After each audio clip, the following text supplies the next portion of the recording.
The following is rated not safe for work. It contains strong language, adult situations, and lots of spoilers. Discretion is advised. In the criminal justice system, cinematic-based offenses are considered especially heinous.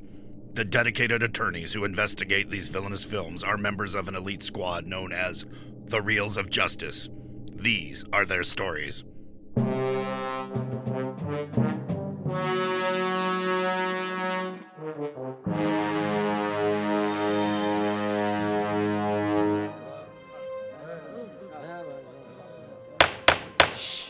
Order, please, order. The Reels of Justice is now in session. Judge, you always told me to stay off the three-way Ryan Luis Rodriguez presiding. The all rise for the Honorable Judge Rodriguez. Freeway. Be seated. Authentic accent. Welcome to the Reels of Justice.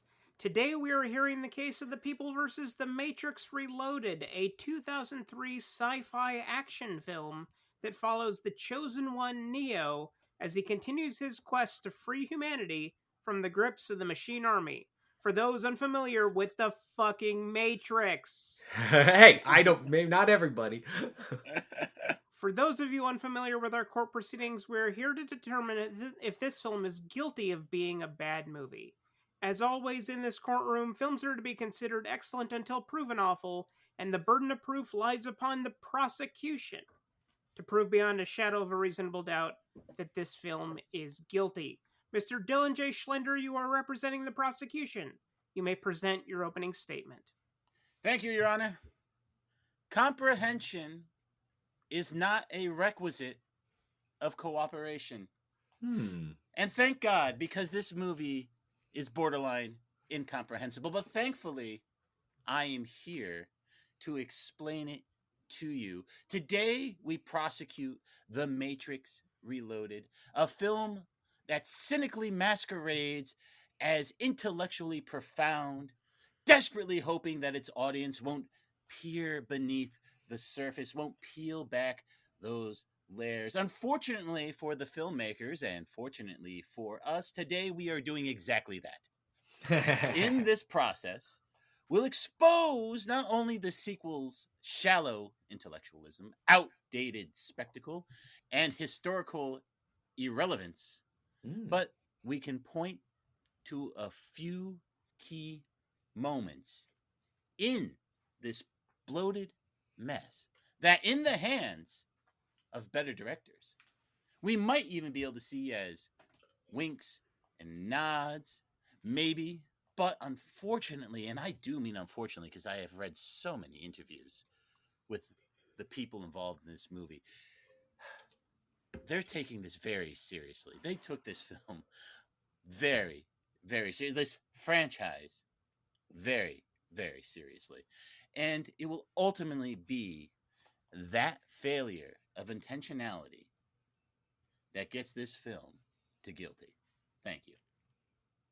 Thank you, Mr. Schlender. Appearing on behalf of the defense is Mr. Case Aiken. Please present your opening statement. Gentle persons of the jury, I am not here to argue that The Matrix Reloaded is a flawless movie or the greatest possible follow-up to the original film, The Matrix.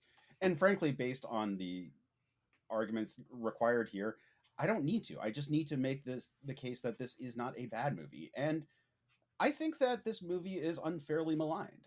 This is a movie that relies on the fact that it is part one of a two-part conclusion to the Matrix trilogy that really required a strong follow-up to stick the landing, and it didn't. But that doesn't mean that this movie in of itself is bad. This movie has a lot going for it. It has a lot of great scenes. It has a lot of fun things going on. It expands on the world of the Matrix in a lot of satisfactory ways. In preparation for this, I did not rewatch The Animatrix. I did not rewatch Matrix Revolutions, and I did not rewatch Matrix Resurrections. I came in focused on the work, Matrix Reloaded. And I have to tell you, I think it's pretty good. I think it holds up pretty well, and it's the kind of movie that I just need to point to you. We were all excited for Matrix Revolutions when it came out. It didn't really last once it actually started. but we were all excited for it when it was coming out. That trailer looked real good, and that's because it had a lot to work off of in Matrix Reloaded. And sure, the pair now is looked upon poorly, but I don't think it's because of this movie. Thank you, Mr. Aiken. Mr. Schlender, you may proceed with your first exhibit. Thank you. Look, what The Matrix Reloaded is guilty of, first and foremost, is what I mentioned before, the empty intellectual posturing. And that's something I know quite a bit about. The Wachowskis were emboldened by the acclaim showered upon their first film. And apparently they assumed that they could just throw around philosophical buzzwords like causality, purpose, and choice, and that would be a substitute for genuine thinking. This film doesn't actually explore philosophy the way the first Matrix did, and I want to respect what Case said about looking at this movie by itself, but we do need the context of the fact that this is indeed a sequel, something that came out a few years after The Matrix. The Matrix came out in 1999. That's going to be important later. This came out in 2003. There were a few events in the world that changed the way we think about certain philosophical dynamics that the first movie raised and that would have to be carried through in this one. But if we're just looking at the Matrix Reloaded, let's look at some of this superficial, shallow, tepid philosophy and references they're bringing up. The one that struck me the most, Morpheus's ship named the Nebuchadnezzar, right? There's really no symbolic or thematic connection to this biblical or historical namesake. As you all know, Nebuchadnezzar was a king in the Bible who was known for conquest, exile, and wait. Here Objection. it is. I would like to understand the point of a tirade about an element introduced in the first movie. Because it has everything to do with the philosophical underpinnings of not only the first movie, but of this movie. Well, please proceed. Thank you. So, also, Nebuchadnezzar could also be defined, according to Google, as a wine bottle so big that it holds 20 bottles of wine. I don't know if that's the one. That's the one. That might be it. No, but Nebuchadnezzar, his dreams were interpreting. Neo had dreams. No, that's it. That's as far as it goes. Oh. What else do we have here? So you want to talk about things introduced and explored upon in this movie, because you talked about how it was building the world. What is this world? It's Zion. Oh, hey, Zion, that's a religious word. What does it mean in this context? I don't know. Unfortunately, the Wachowskis have completely abandoned this idea that there's like a Western influence on this movie's philosophy. They want to talk about how it's Eastern inspired, right? Like this idea of going back to the source. We see that happen in this movie. They talk about going back to the source. That's interesting. That's Buddhist. However, what happens when they go back to the source? They don't go to the source, do they? They go to counterpoint the architect. If I may. Yeah, sure. What do you got? You say that this movie weighs more heavily on the Eastern philosophy, and let's face it, the Wachowski are weebs. Like we're well, that's all... what they, and again, that's what they said. That's not me. I have no problem with them. we're all in agreement here. Like I love the Wachowskis. It's really cool, all the stuff that they brought over, but it. But did they bring it over though? Well, hang on. But what I'm saying is, it is a movie that does embrace, to the same level that the first movie does, plenty of Western elements. There's the Merovingian. There's Seraph. Sure, Seraph is presented as an Asian martial artist, but the fact is that he is named as such in reference to Judeo-Christian angels, and his role is that. But here, that's actually one of the things I want to talk about, because the Wachowskis have denied some of these Judeo-Christian influences that are very obvious in the film. So why deny that, but why are they still in the film? And this gets to my point of intentionality, is that these directors, they've heard of or read of these philosophies, and they don't truly understand them. This is sort of like when you have a student who's taking like a intro to philosophy course, and they're hearing something that blows their mind, and now they want to make a story about it, but unfortunately they can't. So going back, they said the source, right? But they don't go to the source. They go to the architect. What's the architect? He's this guy with a white beard. Again, this is very heavily westernized, even though they're denying it. And the reason is they don't have the intellectual chops to divorce themselves from the culture that they were raised in and steeped in. And that's unfortunately why The Matrix Reloaded follows all of these painful and seen before Western tropes, right? Neo being the one, but no, he's really two, because it's his love for Trinity, right? It's this adventure he's going on, this heroic journey he's going Objection. on. The first movie established the heroic journey and the Western traditions that the character was following. The fact that this movie continues that tradition, I don't understand what your complaint is. My complaint is that this was not the intention of the Wachowskis. The fact that we're seeing this shows how shallow of intellectual thinkers they are, despite their protestations to the opposite. But let's zoom out from the philosophical points for a moment, because I am going to kind of recontextualize them in my final point. Because this is a movie that we are talking about too, it's not a treatise, it's not an essay. So maybe we could forgive some of those things. Maybe we won't. I certainly won't. But we can actually see what's on the film too, right? This movie's a little over 2 hours, right? A sequel to another movie that was a little over 2 hours. It's about 4.5 hours to watch both of these if you want to watch them in one night. You got to have a comfy couch. So what are we seeing? What are we seeing in the movie, right? At the end of the first Matrix, right? Neo is talking to the machine, right? On the phone at the very end of the movie, he says, we're going to start, I'm paraphrasing, mind you, I don't have the direct quote, but basically like, hey, we're coming for you. People are going to start waking up. Things are going to be different. Coming to this movie, people aren't really waking up. Things aren't really different. Turns out that was what, in common parlance, we would call a lie. Objection. They cite that more people have been woken up in 6 months than have been in 6 years. Yeah, they say that, but what do we see? What does it actually mean?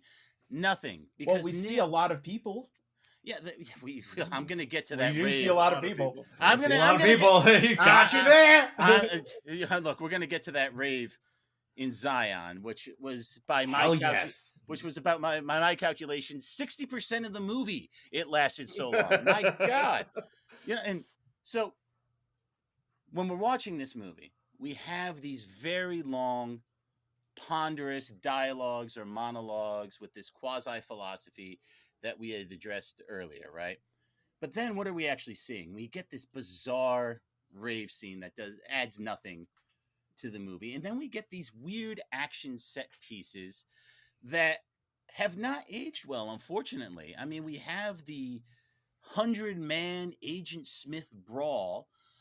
To what end? To demonstrate like this is like this will be a time capsule for how bad CGI was in 2003.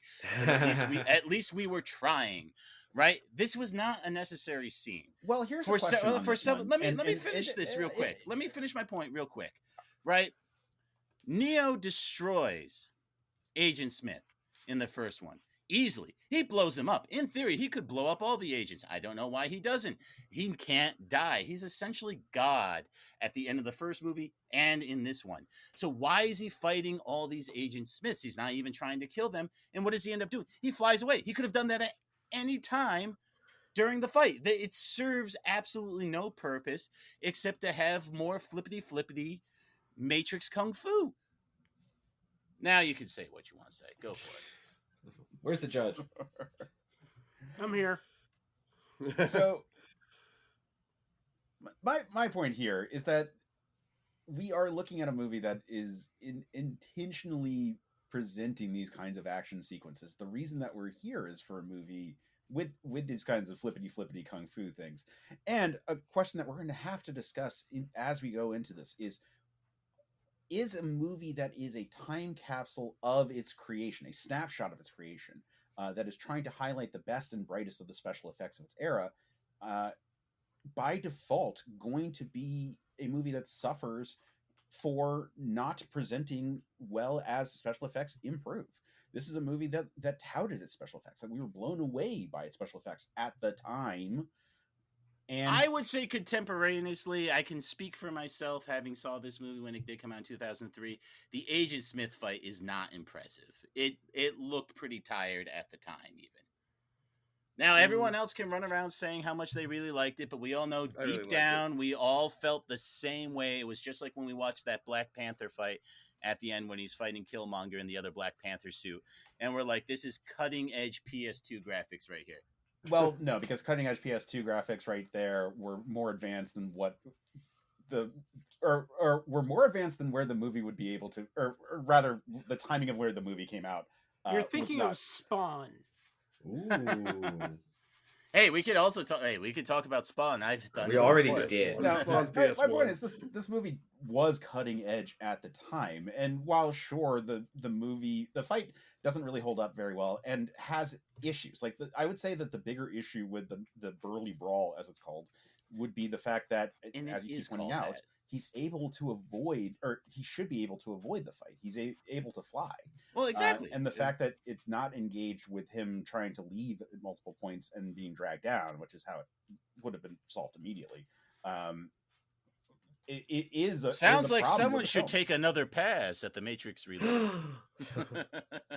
No, but see, Case, you're absolutely right, though. But there's one thing: if you're going to have this fight in the movie, it has to at least mean something, right? It has to demonstrate something, and it doesn't give us any new information. We already know Smith is basically like this rogue virus thing with his own intentions, of which aren't made abundantly clear, become a little more fleshed out in the next movie. But ultimately, we don't really care that much. I mean, heck, at this point, I would have just preferred The Matrix Reloaded followed a rogue Agent Smith. That would have been pretty interesting.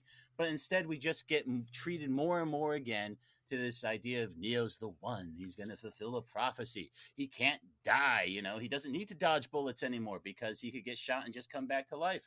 There's like no stakes whenever Neo is fighting. This brings us to the other big action set piece, which again has not aged particularly well despite its dynamicism, and that's of course the freeway scene with those weird albino virus ghost dudes who surely made for excellent action figures but did not make for very compelling bad guys, I'm afraid. Objection. I was not aware that there was a 2-drink limit to the proceedings, or rather 2-drink minimum to the proceedings. To berate the freeway fight in any way is a shocking detail to me. The freeway sequence is I have at multiple notes listed as a testament to action filmmaking. A testament to action filmmaking. I mean, we are talking about something that is often cited as the film's highlight. It's an extended action sequence. You know what? It is the film's highlight, and that's really sad. Is it sad? Because absolutely. I mean, look, we've got Trinity on a motorcycle. We've got Morpheus with a katana. We've got agents leaping from vehicles to vehicles. We've got the twins, which are a cool variation on what we had already established as part of the world of the Matrix. I mean, it's a master. We established it like 10 minutes ago that there were like rogue programs. It's like, oh yeah, there's rogue programs that can mess up the Matrix. Here they are. You know, it's like that's not something that was established in any meaningful way. No, what I mean, Let what him was finish. established was the Thank you, Jeff. context of things like the agents, were the established threats that we were presented with in the first movie. And in this movie, and sure, I like the whole idea of like we've got like werewolves and so forth that are only vulnerable to silver bullets is needless fluff. That's entirely there because eventually they wanted to run an MMORPG. But it is the ghostly twins, despite the fact that sure, we all have problems with the receding hairline of dreadlocks on these white boys. Like, the ghostly twins are at least a really interesting concept that is very different from the agents, while at the same time allowing for the same basic threat level. They're super fast, they're super dangerous because they are programs. They're able to violate the rules of the Matrix. And in this way, they're able to violate the rules of the Matrix in a different regard. They're able to phase through. Like, the fact that they're like presented as ghosts is kind of an unnecessary like extra detail here. Like, they simply could just be able to walk through like the clip, like the clipping error issues of a video game kind of style walk through walls. But the big point is we get so much in this scene, from the amuse-bouche that is the Morpheus against the twins katana fight, when the music starts to pick up and everything kicks off, to them getting in the car, escaping, and the stakes being established for just how dangerous the highway is, to the breakneck pace once it is fully underway, with agents manifesting throughout, the twins repeatedly popping in to be a dangerous threat throughout this whole point, the increase in desperation for all of the characters, the triumph that is Morpheus actually defeating an agent by himself. I mean, obviously he has assistance, but he's able to defeat an agent, which at this point only the one has been able to do. And you have, again, what I would call a testament to action filmmaking.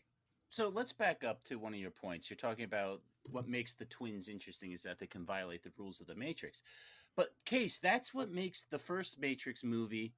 And what interesting is that it's all about breaking the rules of the Matrix, right? It's about downloading kung fu, right? It's about being able to have superpowers like Neo flying and things like that. So the whole point of this is already there are characters that are breaking the rules. These guys just get to do it as ghosts, and their threat level is never properly established. They look intimidating and tough, but they end up jobbing the whole time. Where does the threat actually come from them? Because we know they can't beat Neo, right? We know Morpheus isn't going to die like an hour into a 2-hour movie, so they're not actually delivering on any of this neat stuff that you're talking about, the way for us to think about them, because they're ultimately not in the movie that long, and they're ultimately proven to not be a very consequential threat. Who did they kill? Who did they damage? No one. So the stakes aren't there during this overly long car chase. I'm sorry. I think it's more disappointing that they do not have a major position in the follow-up movie to this than their position in this movie. Yeah, but even if you brought them back, like, how are you going to... You can't raise this... That's one of the problems with this movie, too, is it's very difficult to raise the stakes when we already know Neo can see through the Matrix, when he can manipulate things basically at will, like the fact that Neo is elevated to the status of a god and can basically do whatever he needs to do in any situation. I mean, it's quite the contrivance to make sure he's not there for the car chase scene, but wait, no, he is. He flies in and just pulls them out anyway, so the stakes just simply aren't there. And as you're watching this car chase go, you're just kind of thinking like, okay, they're going, and bam, that's it. Now they're all dead. No more bad guys. These bad guys were never a threat. They were never as strong as agents, so like, yeah, they might look cool. Again, they can make for a cool toy. It would be a compelling boss fight in the video game that would come out a couple years later, I suppose. But in this movie, they add absolutely nothing. Okay, and do you wish to rest on that, or would you like to turn it I've over got to Mr. one last point. Okay, please go ahead. Your Honor, that brings it all together, because hopefully, as I said, I watched the first Matrix, then into this, and that time gap from 1999 to 2003 is ultimately what kills the Matrix Reloaded. Because the Matrix ending in 1999, it was reflecting a cultural tension that we had been seeing in a lot of late 90s movies, even some earlier 90s movies, right? We had seen these things in Fight Club. We've seen this rising nihilism in Generation X. What is our purpose? What are we supposed to do with our lives? What's real? What's not? That was the strength of the Matrix, right? There was this kind of internal questioning as we're coming into the new millennium. What are we going to do? How can we all be the main characters in our own story? I mean, think of this, the cultural impact here. Army of One, right? U.S. government, Army of One. That was an ad campaign that started in January 2001. But you know what happened 9 months later? 9/11. And let me tell you something. That knocked the shit out of the country in a way the movies like The Matrix and Fight Club and Pulp Fiction were ill-equipped to keep handling. But The Matrix Reloaded proceeded on anyway in this vein. The cultural resonance was gone because the culture had changed. The history is lost in The Matrix. So instead of being this cultural touchstone like the first movie was, it's now irrelevant. We now no longer have those same concerns, those same anxieties about identity, because we now know what the world really is. We do know that there's badness in the world, that there's true evil. Oh no. There are things that must be confronted, there are things that must be dealt with, and there are things that we simply cannot do alone. So the original Matrix, excellent message, cool philosophy, interesting way to think. But in the year 2003, not relevant anymore. And it's very unfortunate that they were not able to course correct to adjust for the new reality that they found themselves in. And that is why the philosophy rings so hollow, because it was so shallow. We needed something more. We needed more meat on the bone. And The Matrix Reloaded just did not deliver. So yeah, talk about how much you love the 1 or 2 action scenes in a 2-hour movie that has a 15-minute rave that does absolutely nothing to address any of the cultural concerns, any of the cultural intellectual philosophy that we had in the first one. It's all gone. It's not The Matrix Reloaded, it's The Matrix Deleted. Oh, that's a good name. Thank you. I'll rest there, Your Honor. Thank you, Mr. Schlender. Mr. Aiken, you may proceed with any further argumentation. Absolutely. All right. Well, I would like to open by noting that this is a movie that is probably less than the sum of its parts. It is a movie that has a lot of good things going for it that, honestly, because it does not have the follow-up in a strong Matrix Revolutions, it is a movie where the structure feels a little wanting because there are lots of threads and beats that are set up and not paid off in the follow-up movie. However, sure, we have discussed the freeway chase, which I think is an incredible sequence. We have had some conversation about the Burley Brawl, which is a troubling, but at the same time, it was a very hyped sequence. It was one that we as a population were excited to see the technology, like how far we had come in terms of the what would later become deepfakes in terms of a concept.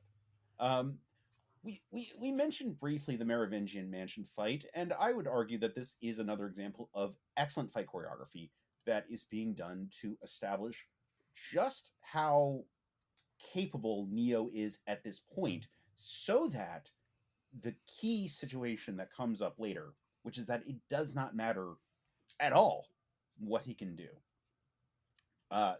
His nature as the One, the abilities, the things he's done, all these things that he can do for other people don't matter.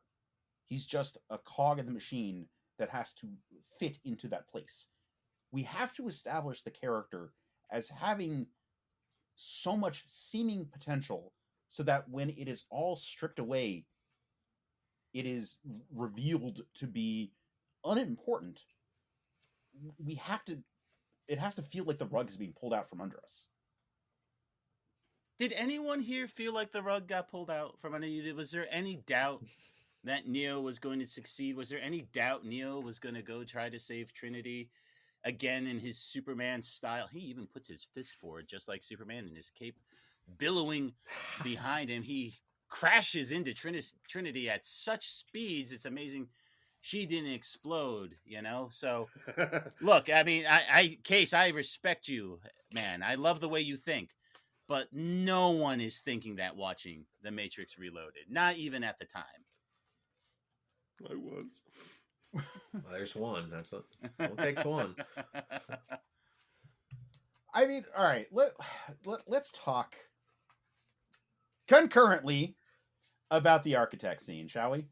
I would love it. Because I freaking like the architect scene. There's an interesting opportunity for exploration here.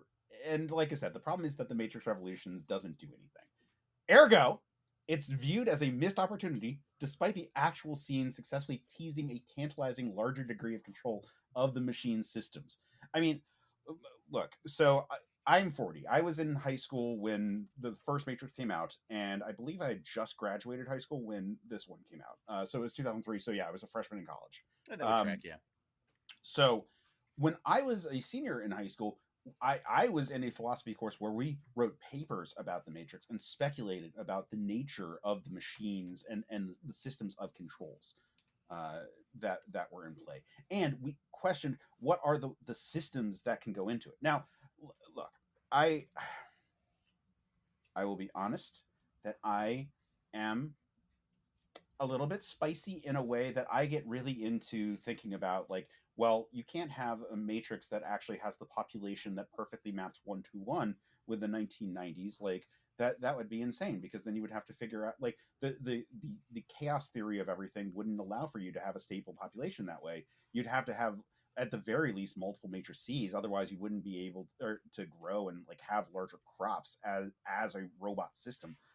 Like, these are the kinds of thoughts that I had, especially at 18. I was thinking about, like, well, but obviously, so there has to be, at the very least, multiple matrices in this whole system. There has to be like complex elements to it, if not a matrix within a matrix, which is such a popular conversation point prior to this movie coming out. That you have to take it in what they did to present here, that what we had kind of taken for granted, that the Oracle was on the level, and that the whole system, and that their system of control extended to the people of Zion being part of the machine, was a wonderfully delicious tease of future possibilities. And again, the problem is that the philosophy component of it is not paid off in having larger ideas in the second movie, or rather the third movie, the second of the two-part here. In Matrix Revolutions. In Matrix Revolutions, the problem is that the Oracle basically says, oh, pish posh, don't worry about what he said, referring to the architect, and they just move on and kind of just go on with their lives and don't actually worry about what the architect said, that the Oracle is not to be trusted, and that this is part of a larger control structure. There is at no point any sort of element to like earn trust or to show that it's really paid off, even in the actual end point of the movie, where people are just allowed to choose to leave, and apparently are kind of like must choose to stay in the system, because the point is the system. The actual architect scene itself opens up the questions really well. It asks questions very well. It is not a franchise that has good answers, but it is a franchise that asks questions very well, and does so by having scenes that happen concurrently, like Trinity's motorcycle jump and fall, which is a really fun action beat. Now, do I think they should have shown it twice? No. I think that they should have shown the fall itself. We should have just opened on the Matrix code forming on the glass, and then the jump out, and like that whole sequence of her falling and then Neo waking up. Absolutely. Get that little tease of her dying that way. And then show the actual full sequence here. But you know what? It's a pretty cool action sequence. And that is what the Matrix does, which is that it asks questions that are interesting questions while showing cool sequences. My problem with these questions, though, because again, we've established that the Wachowskis were attempting to ask broader philosophical questions. And so, is the architect really a man? Is the architect part of the machine? Interesting questions about the architect, but not broader philosophically interesting. And then, like you said, of course, there's no payoffs. Maynard, what's that The Evil Dies Tonight Halloween movie? Kills? Halloween Kills. I remember, Maynard, you said in your case, like, hey, Halloween Kills might be not guilty because the third one could really suck. And you know what? You were right. The third one really sucked. And unfortunately, Matrix Reloaded, that's the same thing. It's like, well, if we're going to say just because the movie that came out after it was even worse, that makes this one good, I don't think we're going to buy that. That's a crime in and of itself. The fact that they did not one, but two more movies after this and still were not able to bring any satisfactory closure into it. I mean, that, to me, that just makes the whole franchise guilty. If we want to do that, maybe we can just get like a 4-for-1 verdict here. Well, I think you'll have a hard time prosecuting the original. I would. Hey, if anyone could do it, though, it'd be me. I hear like it. but like I said, though, Hubris. but that's what's so interesting It's about the true. first Matrix. Well, you know what? This The movie, first one, like the first one, has go for it, promise. It has. I should be going for it because it is currently my my position here. That's fair. Look, the first movie was renowned for its action choreography, for the philosophical questions it raised, and for the technological chops that it had. And this movie is known for that as well.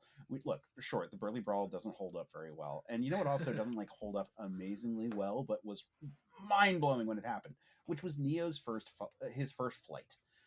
When he actually takes off and goes up into space, this is the time where, looking at it, I remember thinking, wow, no one's doing anything this effective so far, that we are finally able to do a modern Superman movie. And they even call it out directly. They say he's doing his whole Superman thing. The first one is a movie you can get excited about. The first one is a movie that can make you think. The Matrix Reloaded does none of those things. It wants to. It's trying to. We have plenty of facts and evidence that it wanted to hit those goals, but even you have been admitting it falls very short of them. And we keep going back to one car scene. We keep going back to this terrible action sequence with 50 Agent Smiths. We keep going back to this 67-minute rave sequence. We keep going back let's talk to about the rave sequence then. Finally! Finally, we're going to talk about I the haven't rave. mentioned it at all It's day. weird. It's weird, right? Like, it's a strange sequence. The percussions start really off. Like, the beat is very clunky, like when it takes off, and it takes a while for it to find like a good rhythm. But you know what? Like, I've been to my share of raves. I've been to Fish concerts. It's not that different from going to one of those. And honestly, here's my hot take: there's not enough sex happening. I mean, oh yes, so that's a point in my favor with Maynard Bangs. You probably shouldn't have said that. Well, look, like I said, like the Zion rave scene is weird, but I think it's important to establish that Zion is a degree of reality in the philosophy that we are being presented here. It's part of the conversation with Link. Like, Link is a character that sucks, but he's a character that sucks for a reason. He has to suck. He can't not suck. He's a new character that's being written in because, you know, for whatever reason, they didn't have Marcus Chong in this movie. Oh, he's got lots of reasons. He made a whole YouTube video. Oh, I know. There's a ton of reasons. Hey, question to the jury: who remembered Link was a character before Case even brought him up? I didn't. I did. Oh, you guys suck. All right. Here's the thing I want to talk about with Link. The Marcus Chong situation aside, and the fact that the character kind of sucks aside, I do want to emphasize the fact that he is used for interesting details about the nature of Zion. Zion itself is a layer of reality in the philosophy being presented by the Wachowskis here, and we need him to understand the juxtaposition with Locke and his rivalry with Morpheus, because Locke is a person of Zion, just as Link is a person of Zion. He's a person born in what is quote unquote the real world, and thus sees the Matrix as its own kind of entity. On this rewatch for this podcast, I watched it a couple of times, but I was really thinking about the fact that these are people who have no reason to give a shit about the Matrix. Like it seems like, oh, this is just like the fantasy that everyone's trapped in, and it's useful for us like connecting and like pulling people out. But like, there's no reason to care about the Matrix. Like, when you're a person living in quote unquote the real world, it's the machine like virtual reality video game that they have everyone trapped in. Like, why care? And it's good to see a character like Link who is coming to understand. Like, he wasn't there when Neo rose from the dead. He is seeing all of this stuff now, and he's only seeing it in code. He's not in the Matrix. He's like, when the counselor is there, I doubt he's going into the Matrix with everyone else and like seeing Neo do miracles. But like, the counselor understands what the Matrix looks like, and the other captains understand what Neo can do. They see how powerful he is. They see these magnificent things he can do.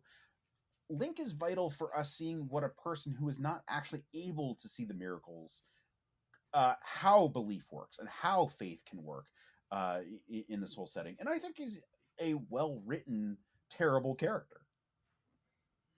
My issue with Link, and I actually like the actor who plays them. For everyone at home, he's the same guy in the wheelchair in Oz, you know. So like the guy's got chops. And from Lost. He's in Lost as well. Yeah. See, I never watched Michael. Lost. He's Michael on Lost. Oh, very good. Anyway, my point with that though, that's an interesting point, Case. You know, it would serve the movie better if they could contextualize the Matrix outside the Matrix better. And that's what they tried to do with Link. I ultimately don't think it's effective because we have spent, the viewer, that is to say, we have spent too much time in the Matrix. We have seen all this ourselves. So trying to shift and get that different perspective, it's just not terribly effective because we're already bought in, and seeing one guy kind of get convinced after we've already seen, going back to Marcus Chung in the first one, we've already seen that natural born Zion people can be bought in, you know? So his conversion, maybe there's something there. Maybe that's interesting, but in a 2-hour movie with a 72-minute rave scene, it just doesn't play. Mr. Aiken, any further argumentation? I do have a rebuttal for the 9/11 comment from before. Yes. I think that this movie came out in a time where perhaps the appetite for film was not where this movie was excited to discuss things.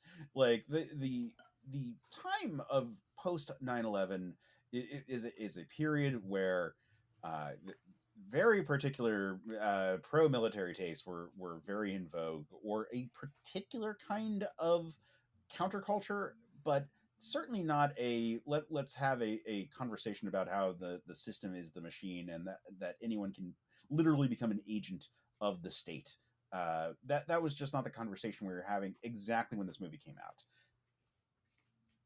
I would argue, however, that is a very relevant conversation to be having just in general. It just was a period where it was being subsumed by a jingoistic state-funded culture that made it difficult for this movie to stand out at the time, because it was having questions about identity and about how the state is oppressive on individuals, while at the same time everything was being very rah-rah, like yay. And I think that this movie, when viewed outside of the lens of specifically when it came out, and sure, I realize that when I ask you to say, like, yeah, the special effects are viewed from the time where it came out, but the actual philosophy, the things that it's trying to have a conversation about, those are bigger points that I think are relevant and continue to be relevant, and actually are exceedingly relevant in the current era. Okay. All sides have rested their cases. The attorneys will now present their closing arguments. Mr. Schlender, you may begin. Thank you, Your Honor. I'll be characteristically brief. Too late. The Matrix Reloaded commits many unforgivable cinematic crimes. Again, it poses as intellectually rigorous while peddling philosophical snake oil. It uses what we now clearly see are worn-out visuals to deliver what is ultimately empty spectacle. None of those action scenes do anything to drive the plot forward. And frankly, the cultural resonance is just gone. There's nothing left from the original Matrix to cling onto here.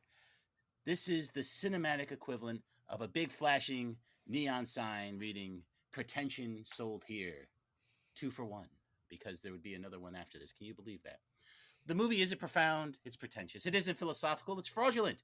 And it isn't insightful, it is insufferably self-important. So I have for you, jurors, 2 pills. Take the red pill. The movie's guilty. We don't have to talk about the Matrix anymore. Take the blue pill. We get plugged right back into the beginning of the case, and we get to talk about the Matrix Reloaded, probably the Matrix Revolutions, and then that last one that just came out where he's designing video games for some reason. None of us want that. Take the red pill, find the movie guilty. Thank you. I like Resurrections. Actually, I bet it's good. I need it to is. watch it. It's very good. Yeah. Thank you, Mr. Aiken. Please present your closing argument. So, I again would like to make the case that this is a movie that was exceedingly well made for the time that it was produced, that came out in a culture that was not necessarily in the right headspace for the arguments that it was trying to make, and that it was reliant on a sequel that did not stick the landing. But The Matrix Reloaded, in of itself, presents strong sequences and interesting philosophical debates, and ultimately that's fine. It suffices as a good movie. It doesn't need to be a great movie. It doesn't need to be as good as the first one. It doesn't need to be as great as the deeper works that influenced, or some would say that The Matrix ripped off. It just needs to be better than bad, and that's good. Thank you both. Members of the jury, Mr. Maynard Bangs, Mr. Big Ben Haslar, and Mr. There Is No Spoon, Ryan Luis Rodriguez. You've all heard the facts concerning this case. It is now up to you to determine if this film is guilty of being a bad movie. The bailiff will escort you to the deliberation room to render your verdict. Right this way. What was said was for you. The cookies, however, are for me. All right, guys, there's a lot to chew on. Something about Play-Doh. I don't know. Ryan, what are you thinking? This is one of those movies that I completely did a 180 on. This is the first movie the first R-rated movie I ever paid to see in a movie theater. And the level of excitement I had could not be possibly matched. And then I saw it like 3 weeks later with my dad, and I was kind of like, oh, this isn't so good. And then Riff Tracks put out a riff, and I was at the time where I was like, well, if Riff Tracks says it's bad. But then they also did Psycho 2, which shows that they'll just do any movie, it doesn't matter. And so I started to lean back on my own opinion. And I gotta say that I enjoy this movie. It's a gentleman's 6 with the heart, but it really does all hinge upon that freeway sequence, which is one of the most amazing things I've ever seen. And it wasn't even directed by the Wachowskis. It was directed by Can one scene save a whole movie? No, just that scene was second unit directed by the guy who did Final Destination 2, which has that amazing car collision sequence in the beginning. The logging truck, yeah. Yes, so good. And just, I fucking love that scene. And all of a sudden today, I was rewatching the film, and I was listening to the philosophical arguments that were being given. And I was like, I don't think I gave this movie enough credit. Like, it has a lot on its mind, and whether it communicates that in the best way possible, maybe not. But I like the fact that those ideas are there. Big Ben, does this get a heart?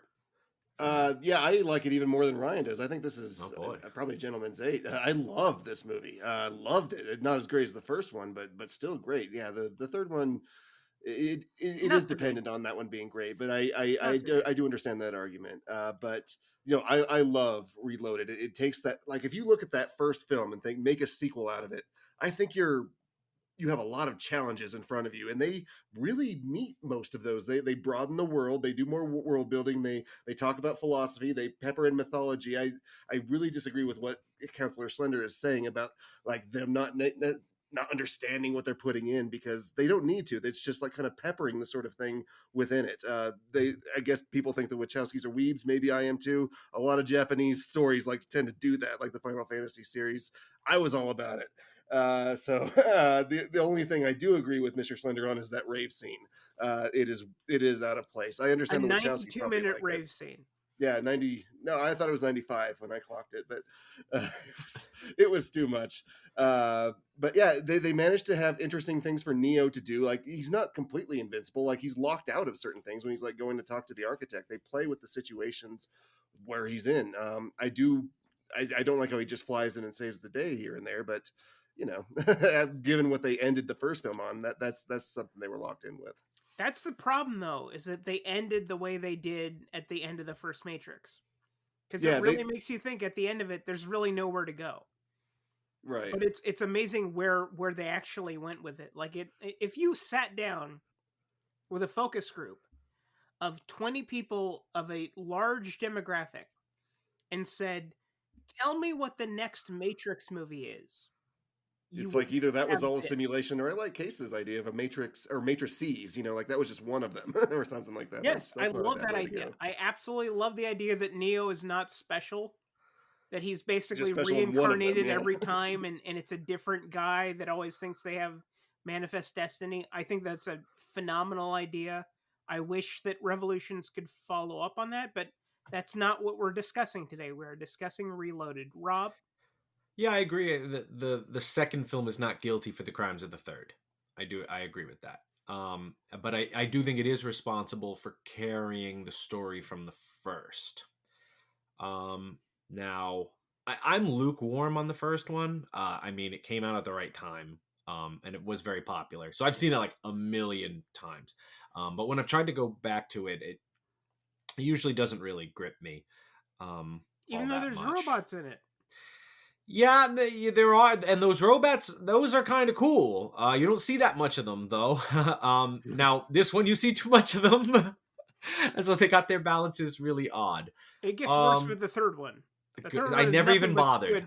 I saw this second one in the theaters, and I never even saw the third. So that'll let you know. And I don't think I never saw this movie again since then. And a lot of it is that Agent Smith fight is bad, and it remains bad. But the freeway scene is good. The freeway scene is good. Not great. I think it's probably being overplayed up here.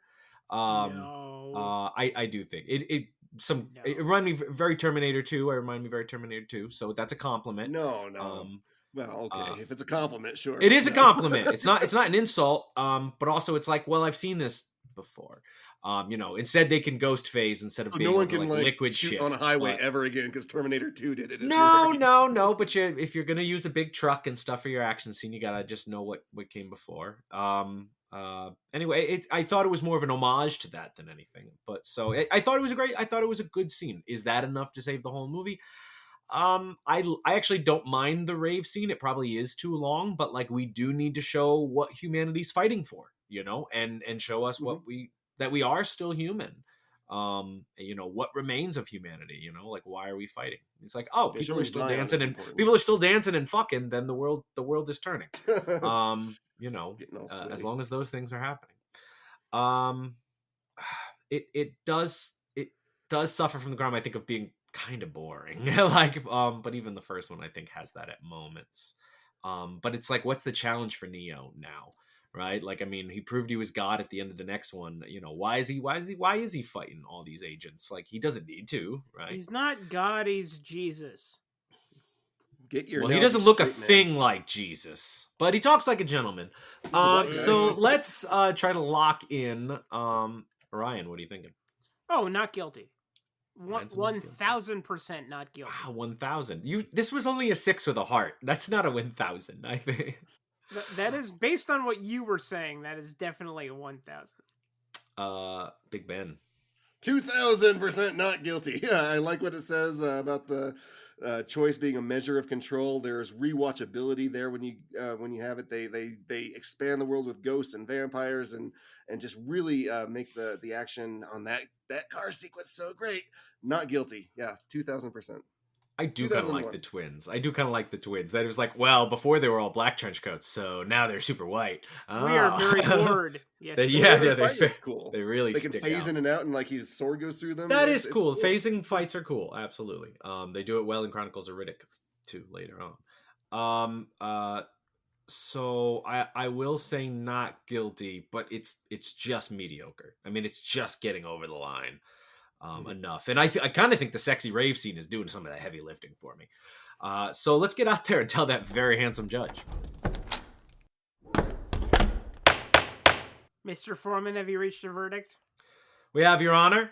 In the case of The People versus The Matrix Reloaded, we find the defendant not guilty of being a bad movie. Boo!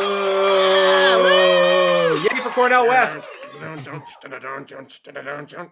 The verdict is so rendered. The Matrix Reloaded is hereby spared the de-rezzing process, but in the interest of fairness, is still remanded to digital hell, or as it's commonly known, 2003. Court is adjourned. But we have our own hell, Why do we, we have a maid come and keep it up. They tune it every 6 months. We're paying for that.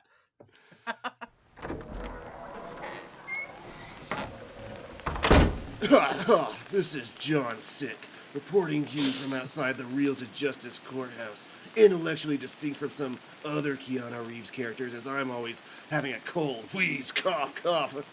Mr. Schlender, let's do this. Could you let me know what you thought of the verdict?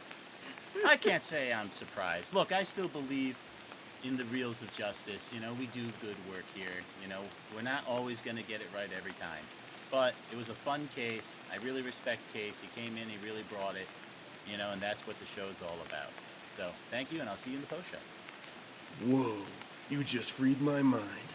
And here's Case Aiken. What did you think of that verdict? I am... Are you sick too? Cough, cough. It's like this, man. Cough. That's how you're sick. It's how you know to have serious thoughts. It's called acting, man. I'm elated by the results here. I wasn't really sure how this one was going to go. I deliberately was thinking this could be either way in the popular consciousness, and I'm very happy with it. Like, you know, Dylan brought a fantastic case. I was on the back foot for way more than I expected, considering that I brought what I thought was like a pretty good preparation. And I was actually a bit scared at several points. So, fantastic bout. I was elated to do this case, and I'm really happy with the results. Kudos, Dylan. Dylan, you put up a hell of a case. Oh, well, thank you, guys. And Case, one thing I like about Hey, is John Wick sending us back to the John Sick? He's a man of few words. He's a man of few words. He doesn't say much. He just says, yeah. He actually passed out. You heard him fall earlier. You did hear when he said cough, cough. The man is truly sick. I think he wheezed. Great, then. Fine. Well, I'm not paying him sick time. But very, very interesting case. I don't really get all of the philosophy of either movie. I think even the first one is just sort of a passing... Well, the Wachowskis understanding don't of get it. it. That's But it's you know, at the end of the day, they just have to deliver action in an action movie, I think. But they we've wanted talked to make a live action anime. That's all they wanted. What's some philosophy? Okay, they really succeeded then in that Agent Smith fight, because that definitely looked animated. Yeah. Now, Case, what keeps you busy? What are you doing here when you're not defending the Matrix movies that aren't popular? So I podcast is the big thing, and then I also do some YouTube, and I do some fan films, and I do other stuff. But the big stuff is, and I've repped these before. I podcast 2 shows. One is Another Past, which is a movie analysis show, and the other is Men of Steel, which is a Superman and Superman adjacent appreciation show. So, for example, the most recent episode as of us recording this is a very navel-gazy episode where I wrote a script that was the Shadow meets Superman in a radio show context, and I got a bunch of actors together and we did a table read on a Zoom call of that script, and then I went back and did Foley and so forth. And the episode is us doing that table read and then like us doing a little talk back afterwards. That is so cool. That is awesome. I gotta put we should do that. The Shadow knows. The weave of crime bears bitter fruit, you old hag. I'm so sorry. Hey, John Sick got us all. Right, Ryan? I feel fine. Because, like, you know, when you talk about the Matrix, you have to be in like a certain mindset. So, whoa, whoa, man! Well, this fish concert's really going a long time. But yeah. So I do podcasts. I do the YouTube series that is attached to the podcast network that my shows are a part of, and so that is certain POV media, and so we do full episodes of the shows as well as we do various series. So I do Superman Analogs, which is a series that I write about characters who are Superman like Neo. Yes, actually I did write one about Neo that has not been made into a video yet, but will be ultimately. Now it has to be. And I'm excited for that one to eventually come out. But that's a great series. I do like D&D series, lots of like video content that's all like nerd stuff. You're a nerd. You're a I'm weeb. a nerd. nerdosphere. You're spaz. Have all of us done both of your shows? I haven't been to talk about one Superman. of the shows. I think Ryan, you might be the only one who's done both shows. Yes, I have done both. Schlendzos probably been on the Superman, but not the I other Superman pass. did evil Superman. It was Right, All right, yeah. so get That's Schlenzo on very another fun. pass. We'll get Ben on me on Superman. Yeah. Which one? Okay. Fine, I won't I go can- with Ben. I don't want to go with Ben now. Well, and the beauty of especially Men of Steel, because Another Pass is being a movie show is really easy to for everyone to find a movie that they want to talk about, and so it's really easy for a guest to be like, oh yeah, this is a movie that I'll discuss, because we have two things that we do, which is the main format is we talk about movies that we find fascinating but flawed and how they could have been fixed at the time of production. So we did Matrix Revolutions as a special episode of the show when we were doing a cyberpunk themed month, and that one was specifically all right, from the lens of all right, the first two have come out, how do you make this one a good movie? And then we also do every fifth episode on Another Pass, we talk about a movie that had production issues and then successfully pivoted in a way, the kinds of ways that we speculate about on the normal episodes. These are the movies that are the trivia heavy ones for us to look up and be oh, here's all this research about all the nightmares that happened behind the scenes of Predator, where everyone was shitting themselves and also competing to be the most in shape, and they had to stop at one point because it was the Schwarzenegger wedding, and someone got so bitten by ants that they couldn't wear short sleeves the entire movie because they were just entirely covered with bug bites. Jesse the Body kept slugging everybody. There, man. That's the one I did. We did Total Recall. We did Total Recall, yes, which exactly. is an amazing film. But my God, they had a lot of obstacles to put up with. Oh my God, but up and getting to filming was a nightmare, and then filming was a nightmare for that one. Don't drink the water in Mexico. That's the lesson of Total Recall. A lesson that Schwarzenegger learned at Predator. You're supposed to get your ass to Mars. Now, we'll let you touch you. You mentioned fan films, and we've got Farragut Forward, and yeah. So I work on Star Trek fan films, and so the group I'm a part of is Starship Farragut. We recently had Farragut Forward, which I've plugged a few times on the show, and that one came out. It's hugely successful, so I do want to thank everyone who listened to the show, who contributed. We obviously helped. Well, you guys were perfectly timed for a couple of these, and so I do want to thank you guys for it. But more recently, we are working on Farragut 2024, which I'm not sure if that's going to be the final release name for it. I sure hope not. But it's a time travel piece. Well, if it's back in time. 2024 is the period that the Farragut crew, which is another canonical ship in the Star Trek universe. There are plenty of references to the Starship Farragut throughout all of Star Trek, including Star Trek Generations. That's the ship that picks the crew up after the Starship Enterprise blows up. Spoilers. Yeah, we're just ignoring the Kelvin. Then I understand how it works. Well, yes, I mean, and then there's also an outcry against the Farraguts in the Kelvin universe, which has actual direct ties to the Starship Farragut fan group, because they found out that the uniform that was given to J.J. Abrams that was assured to him was original series was actually one of ours, because John Broughton is that good of a seamstress and made a fantastic one. Very cool. And so they were oh, and when he found out, it's actually from Starship Farragut, he was oh, actually, I want to shout out this group. Nice. And now you know the rest of the story. Would we still call him a seamstress, or would he be a tailor? I caught that too, but I didn't catch the name close enough. How about this? I like Seamster, though. Seamster is a great name. I think my grandfather was a Seamster, and Seamster, he got new band checks. name, I call it. Absolutely, he was part of the union. Now, Case, broke a few legs. He had to. It was in self-defense. Case, we always ask for recommendations from our guests for movies you think people should see. So, what is a movie you think people should see? So I think you guys recently had someone who recommended Dark City, so I'm not going to recommend Dark City, even though it's the obvious one to recommend when you talk about Matrix related You movies. should recommend Dark City. It's awesome. So I'm It going is to one I think recommend instead Cloud Atlas, because I actually really like the Wachowskis' Yeah. output since the Matrix movies. But I particularly like Cloud Atlas. I think it is a fantastic movie that talks about systematized abuses and really explores how history has its way of echoing in different contexts the same vices.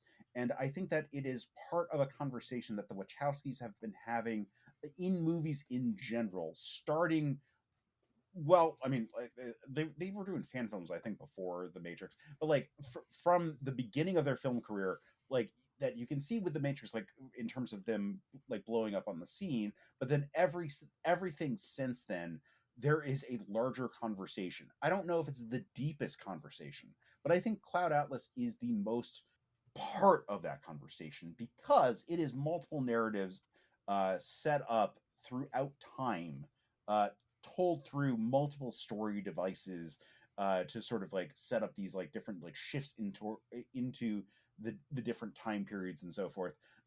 But it is a lot of story and a lot of philosophy compressed into one movie, and I think the most distilled version of the Wachowski philosophy that you can come across, and that it is probably the crux of understanding any larger conversation about Wachowski filmmaking. Absolutely. Did everyone else get forced to read that book in school?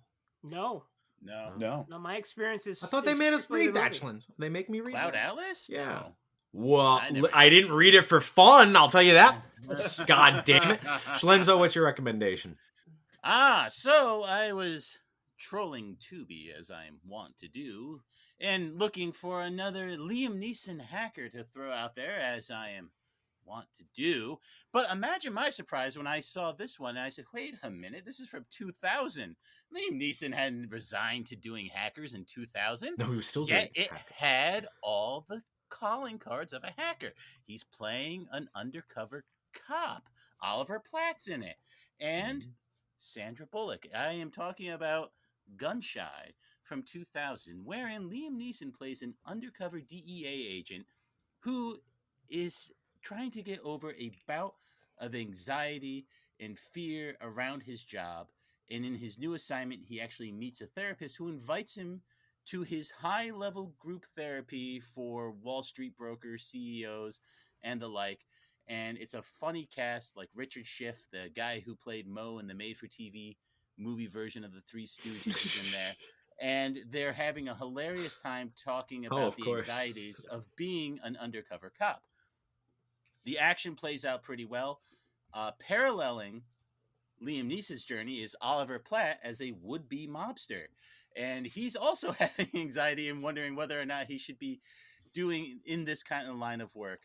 It ultimately blends together pretty well. I mean, look, it's not a hacker. This is clearly trying to be something a bit more than average, but for being so early in Liam Neeson's kind of post-big career, right? Like, he had already done Schindler's List. Like, and we all know he didn't really get much after 2000. This is a valiant effort, a valiant attempt. There's a lot of things wrong with it, but ultimately it is a lot of fun. It's a very sincere and honest movie. Everyone should check it out. Again, streaming on Tubi. Yeah, it kind of sounds like an Analyze This or like the whole 9 yards. That was a big thing in the early 2000s. Everyone was having mental health issues. Was? Oh, well, no, they're all done now. No one. It's 20 years later, man. No one has mental health issues anymore. Phew! Ryan, what have you got? My truck recommendation this week is accidentally on topic. Oh, no. A documentary from last year, Super/Man, the Christopher Reeve story, which covers the life story of the titular subject from his rise to prominence in the Superman movies, how he struggled to break out into more challenging roles because the world saw him exclusively as the Man of Steel, and of course it covers in exhausting detail his subsequent horse riding accident and paralysis that plagued him until his untimely death. It's one of those films that is simultaneously hopeful and incredibly tragic, an inherent contradiction that will leave you bawling for 104 minutes. The main takeaway, though, stem cell research must continue. We can work miracles. Super Slash Man is currently streaming on what used to be HBO Max. Take that, Max. Bawling for as long as that rave scene. Wow. I've never seen trailers for that one. I kind of want to see that one. I love Christopher Reeves, yeah. Speaking of Superman, right? It ties it in. All coming together, huh? Ryan must have known Case was going to be here. My recommendation this day is blowing up social media all over the earth. It's Paddington in Peru. No, I'm not that cruel. Ryan will give it to us one day when we've earned it. My recommendation is 2024's The Day the Earth Blew Up, a Looney Tunes movie. Yay! Just in case you couldn't tell with Porky Pig and Daffy Duck slapped on the cover, as if those two aren't more recognizable than Jesus. Don't confuse this for something else. It's a Looney Tunes movie. Anyway, so far this holds the distinction of being my favorite film of the year so far, at least until Sydney Sweeney releases her next sweat-soaked lust fest. It follows Daffy and Porky as they work together to foil an alien's plot to take over the world with chewing gum. And no, it wasn't Marvin the Martian, which kind of made me sad, but he is voiced by Peter McNichol, which makes me happy. Daffy and Porky have great chemistry with each other as characters. I kind of think their combo's a little better than Bugs and Daffy. They're more friends. But a lot of the humor here will go over the kids' heads, and members of the audience that are adults are probably more likely to appreciate some of these jokes.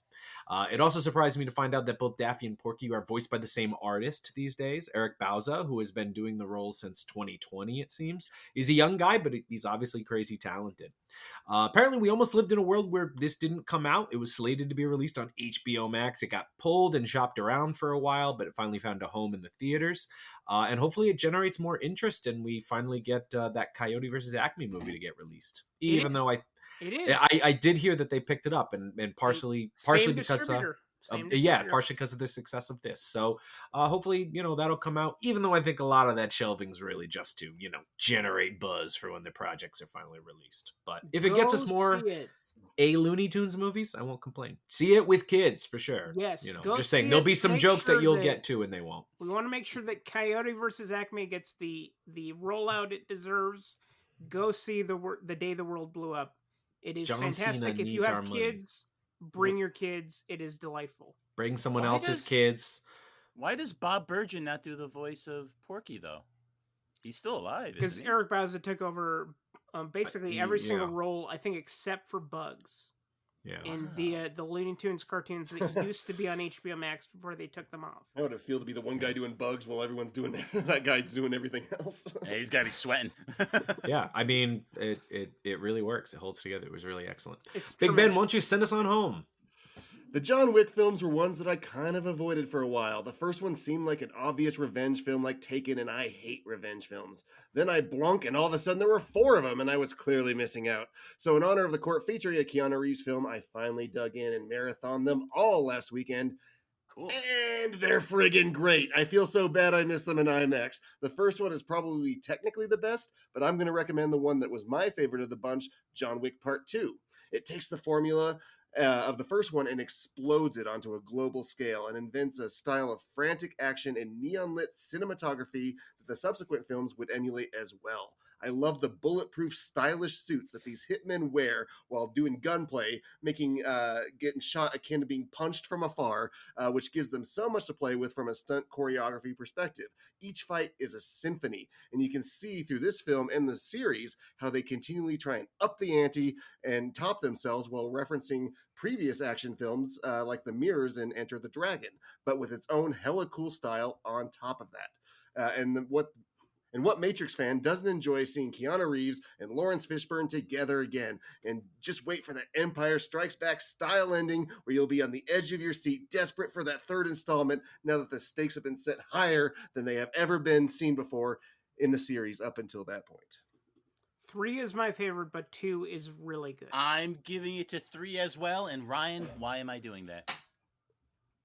Because 3's fucking awesome. That's why you're Well, it has Halle Berry, yes, of course. Yeah, hell yeah, it has Halle Berry. Yes. Well, if they get Sydney Sweeney in the 5th, I'm in. Well, we don't know. We don't know how it's going to turn out. Maybe. Who knows? Well, I mean, maybe people are listening to this in the future and they already know. I'm praying for it.